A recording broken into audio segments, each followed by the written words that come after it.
The city of s-Hertogenbosch has announced plans to finally address the inner ring road directly surrounding the historic city centre. While these streets may not appear as main thoroughfares to foreign eyes, they truly are within the Dutch context. There have been plans to lower the speed limit to 30 km/h for decades, but so far that has only been implemented on one stretch of the ring road. The prolonged delay of these plans led to a mismatch of infrastructure types when maintenance and reconstruction of parts of the ring road took place. Some parts were narrowed, and some even received a brick surface in anticipation of the lowered speed limit. Now, as part of a much larger plan to maintain the city centre's health and accessibility, the city has announced a comprehensive strategy.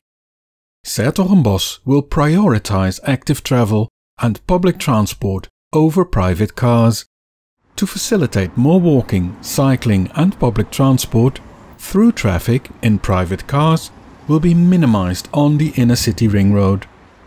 In order to ensure that drivers choose the new routes already built for through traffic, parts of the ring road will be closed. These closures, referred to as cuts, will restrict drivers from circling around the city centre. Instead, all destinations will remain reachable, but via specific routes. Physical barriers, such as bollards or other obstacles, or camera surveillance, as seen in this recently closed street, will be employed to enforce these measures.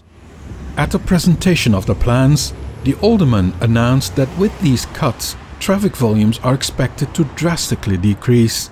For instance, this bridge currently sees over 20,000 vehicles per day, which could be reduced to just 2,900. Similarly, this street, Zuidwal, used by almost 13,000 vehicles a day, could see a reduction to a mere 400. Closing parts of roads to enhance accessibility has proven successful in other Dutch cities.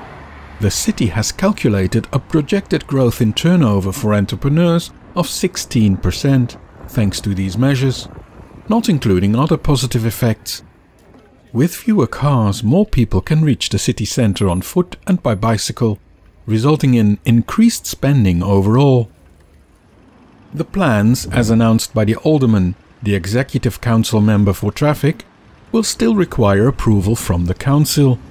Nevertheless, it is promising to finally have an overarching plan to make the city centre of s-Hertogenbosch more livable and accessible.